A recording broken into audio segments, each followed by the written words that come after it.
The United States of America, known as land of the free, home of the brave. America has come to symbolize freedom throughout the world. People from all nations and from all walks of life have called America their home. America has welcomed them with open arms. Indeed, the famed Statue of Liberty is the embodiment of the fulfillment of this dream. In New York's public education system alone, its student body represents 145 countries of the world. The United States is also a very spiritual country, allowing freedom of worship to its citizens.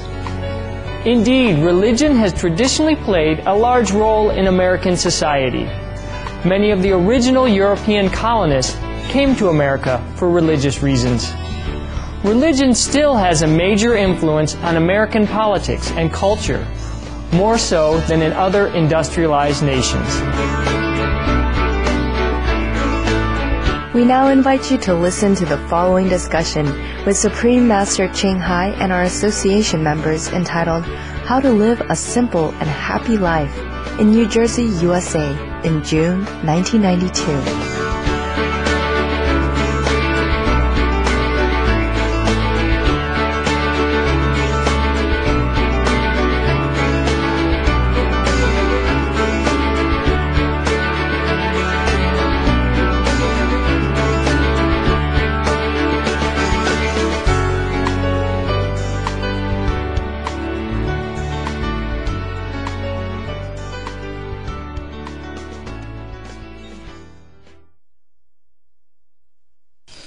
As long as it's not windy, it doesn't hurt you, and you have enough privacy, that's enough. So I just live in a tent.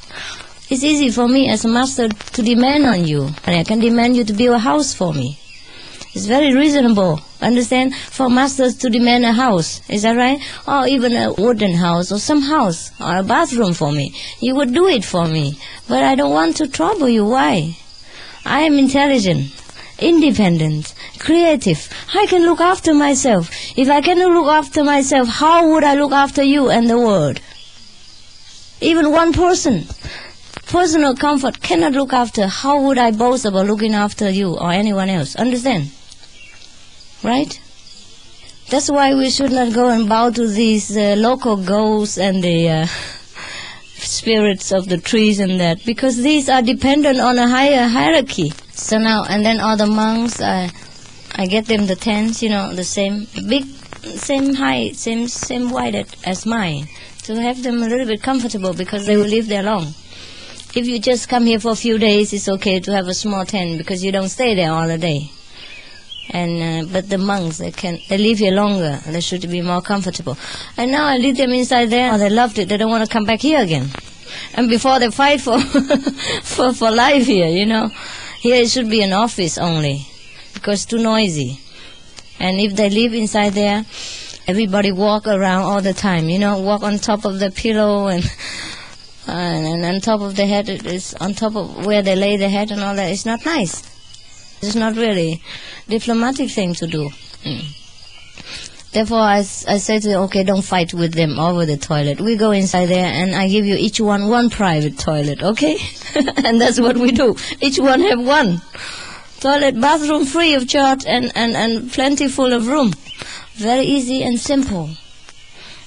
But it's just you have to know how to organize your life and live a very happy and simple life. They were happy since they were there. So happy. Everyone has his own room. Nobody walk on top of their pillows. I tell them how to keep the hygiene, understand? And disinfecting and all that. Beautiful. You cannot live a better life than that. Well, I just took two of the city girls into my tent, no? You liked it or not? And it wasn't really yet completely done the way I wanted, because we didn't have time. We just have time to nail the tent on the floor, and that's it, nothing more. We didn't even have time to make the big tent for them. Only the kitchen half done, you see? And the bathroom and the toilet, that was very essential and important. But otherwise we could make it better, because there's so much wood fallen inside, which is very solid. And we can cut them and make fences around the house, around the kitchen, and the roof on top, that's all, and you're safe. The animal will not come in. When they see the fence around the house, they don't come in. And you have the roof for the rain and the snow. The roof is made of canvas, but that's not safe enough for snow. In the winter, I teach them to put wooden bars underneath of the canvas, so to support and make the roof very stiff. And so it's hard and stiff on the snow will fall down. And they can stay there, no problem. With heat, stone stove, self-made, a lot of stone inside. You can make a beautiful life. They don't even want to come out. They say they don't want to come out. If it's not for the duty there, they don't want to come out here. I say, it's okay, you have to go into the water in order to swim, to learn how to swim. But they say, okay, we go here to work, take turn to work here, and then we live inside there. It's okay, no problem. You see, why should we worry about property and houses and all that? Everywhere is different, of course, but still we can survive. Can survive. A tent can last 3 to 5 years. Many tents that we use for the monks in Taiwan, including mine, is still lasting now, after 3 years. No problem. My tent is a little bit harder because they bought me some kind of, like an army tent, you know. But their tent is just an ordinary tent, and it still lasts 3 years. So what they do is they can go and pick up those wooden blocks that people throw away after they use it for goods. Yeah, sometimes they throw away. And they nail it on the ground, off the ground, so avoid the water and animals, insects and things like that. I put the tent on top, and then you're in heaven. Just zip in and zip out. No cleaning, no worry, no nothing. And here we are already in heaven. We have electricity and we have water. Water is already up, and electricity just draw the line in. It's already very lucky. When we were in Miaoli, at the headquarters, Taiwan, the first time, we don't have that much electricity. We have some, but not enough for 200 monks and that. And then we had to apply many times with different reasons, because Taiwan, they are very strict on electricity. And we had no water there even.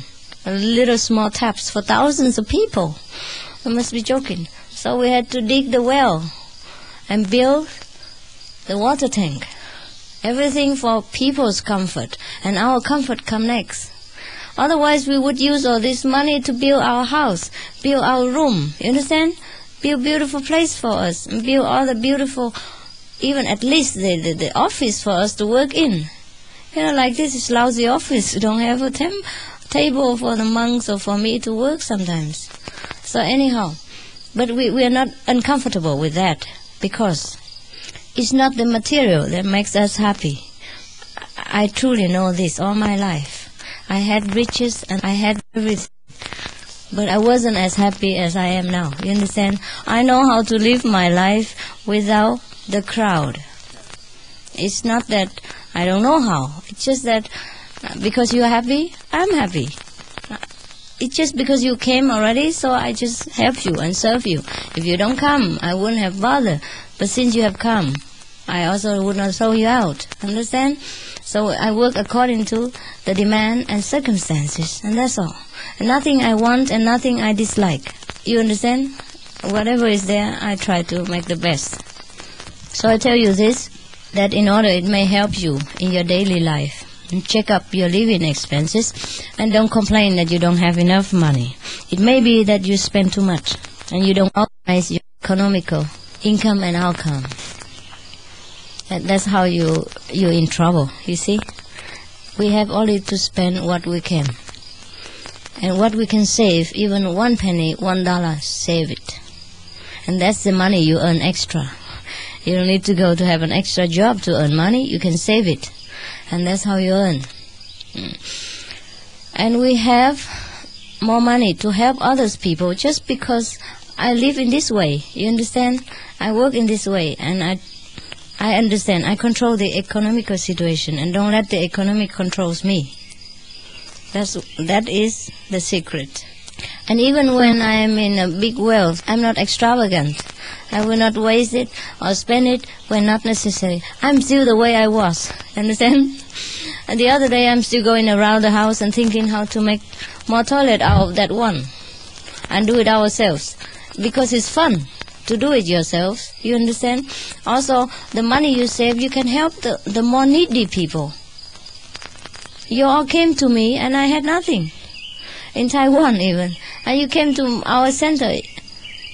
Before I told you this, you didn't even know that our property paid, and you didn't even know I have how much money. Understand? You didn't know this.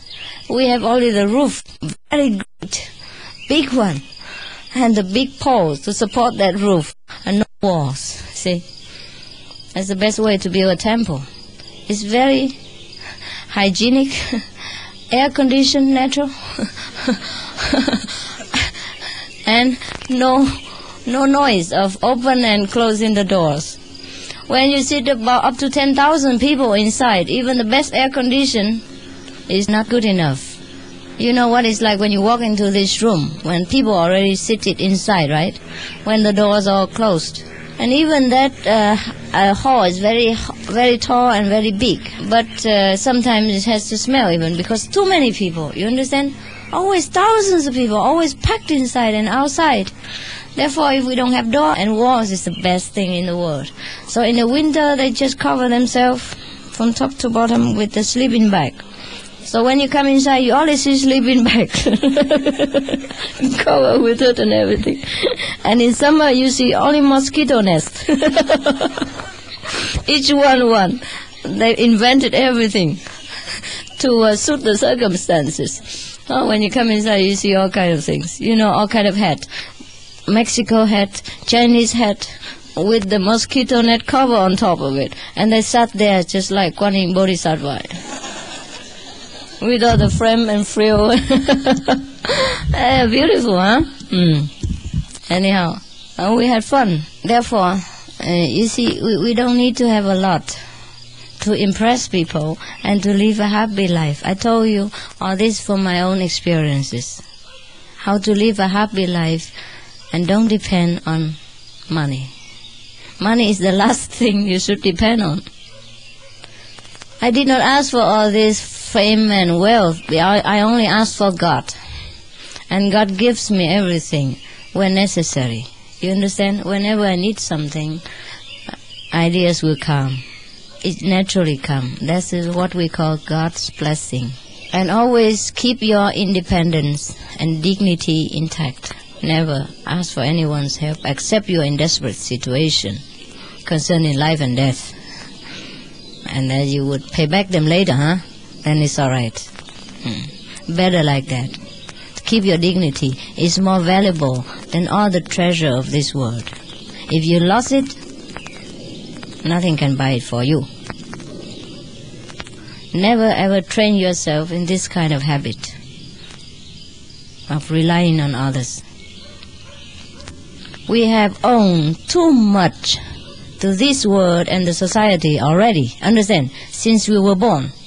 We were born naked, cold, empty-handed into this world. And we grow up so big, so intelligent, so well-equipped, well-clothed, well-fed. Who gave it all this? Even though God gave it. But through people's cooperation and sweat and tears. You understand?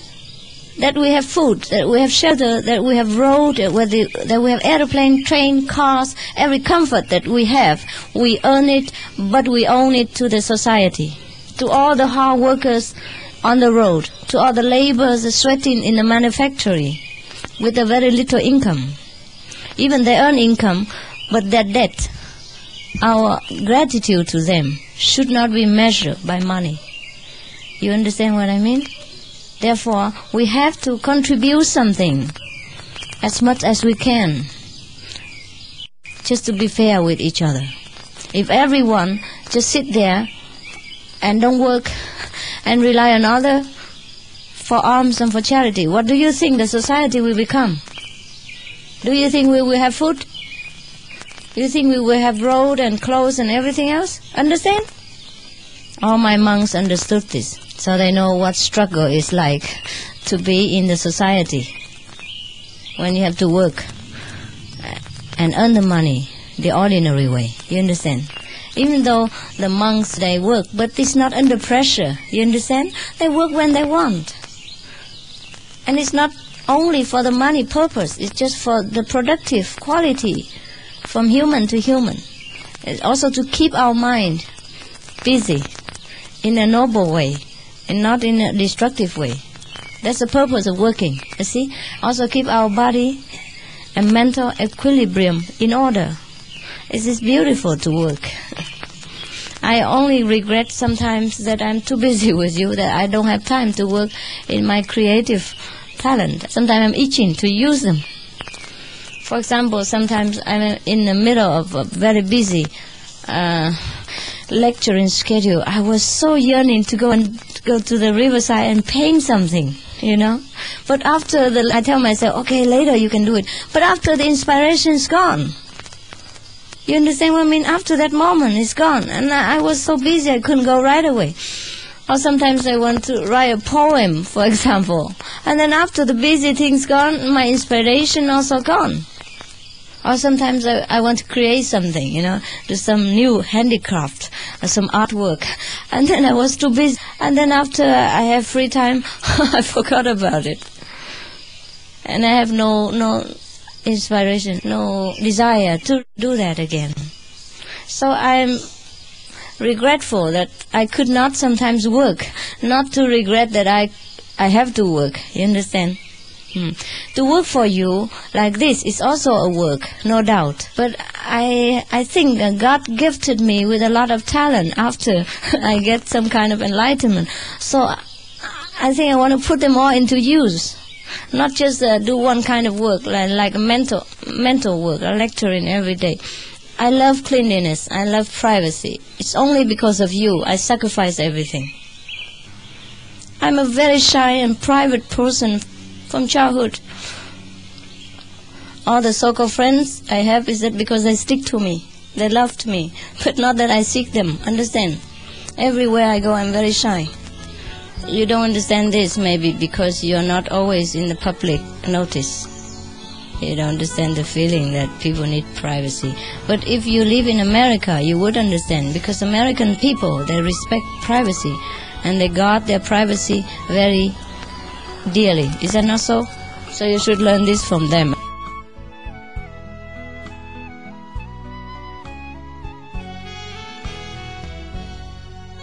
Thank you for spending the time with us today on Between Master and Disciples.